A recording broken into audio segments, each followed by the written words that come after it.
जाती हूँ दरबारों में।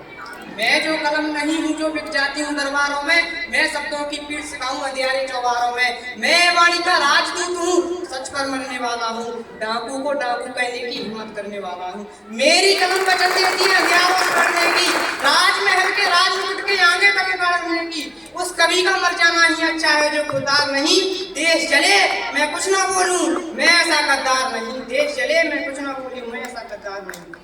मन तो मेरा भी करता है झूम ना चुगाऊं मैं, मन तो मेरा भी करता है झूम ना चुगाऊं मैं। आजादी की सौगातों पर सौ सौ गीत सुनाऊं मैं, लेकिन शबनम वाला वातावरण कहाँ से लाऊं मैं। बेगुनारों वाला अंधकार कहाँ से लाऊं मैं दामन में दाग तुम्हारे अपने लेकर बैठा हूँ। आजादी के टूटे फूटे सपने लेकर बैठा हूँ। आप जिन्होंने भारत माता को पहरे दे रखे हैं, उन लोगों को जड़ सुरक्षा के पहरे दे रखे हैं, जो भारत को बर्बादी की हद तक लाने वाले हैं, बेही स्वर्ण जयंती का पैगाम सुनाने वाले हैं।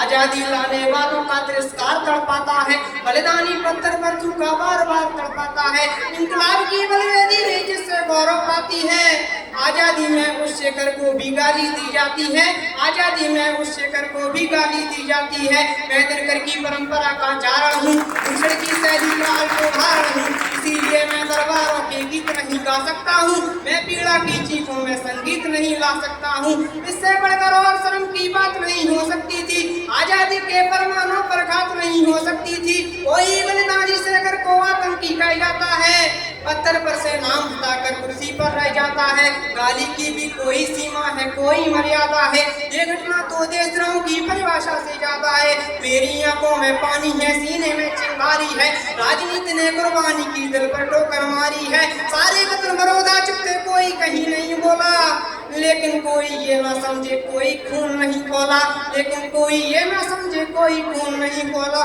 सुनकर बलिदानी बेटों का धीरे टोल गया होगा, मंगल पांडे फिर शोड़ित की भाषा बोल गया होगा। सुनकर हिंद महासागर की लहरें तड़प गई होगी, शायद विश्व की लहरों की पहरें तड़प गई होगी। नील गगन में कोई मुच्छल तारा टूट गया होगा, अश्वफूला की आंखों में लावा फूट गया होगा। भारत ऊपर मरने वाला टोला भी रोया होगा, इंकलाब का रंग बसंती चोला भी रोया होगा। चुपके चुपके रोया होगा संगम तीरथ का पानी, आंसू आंसू रोई होगी धरती की चूनन पानी।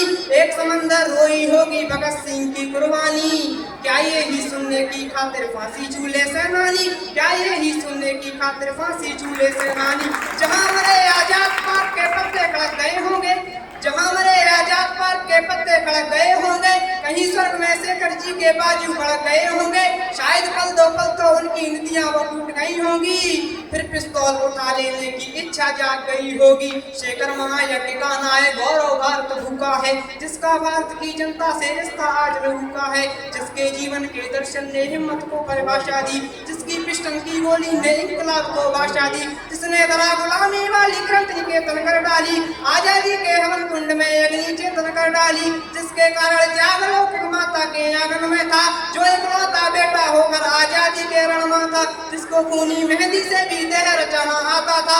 आजादी का योद्धा केवल चना चबेना खाता था, अब तो नेता पर्वत सड़कें शहरों को खा जाते हैं, और पुलों के शिलान्यास में नहरों को खा जाते हैं। अब तो नेता पर्वत सड़कें शहरों को खा जाते हैं। आजादी के कारण जो गौरव से बहुत लड़ी है जी, शेखर की पिस्तौल किसी तीरथ से बहुत बड़ी है जी, शेखर की पिस्तौल किसी तीरथ से बहुत बड़ी है जी। जो भारत माता की जय के नारे गाने वाले हैं, राष्ट्रवाद की गरिमा गौरव ज्ञान सिखाने वाले हैं, जो छोटी छोटी बातों में संसद में अड़ जाते हैं, श्री राम मंदिर मुद्दे पर सड़कों पर मिल जाते हैं। इस घटना पर चुप बैठे थे सबके मुंह पर ताले थे, इस घटना पर चुप बैठे थे सबके मुंह पर ताले थे।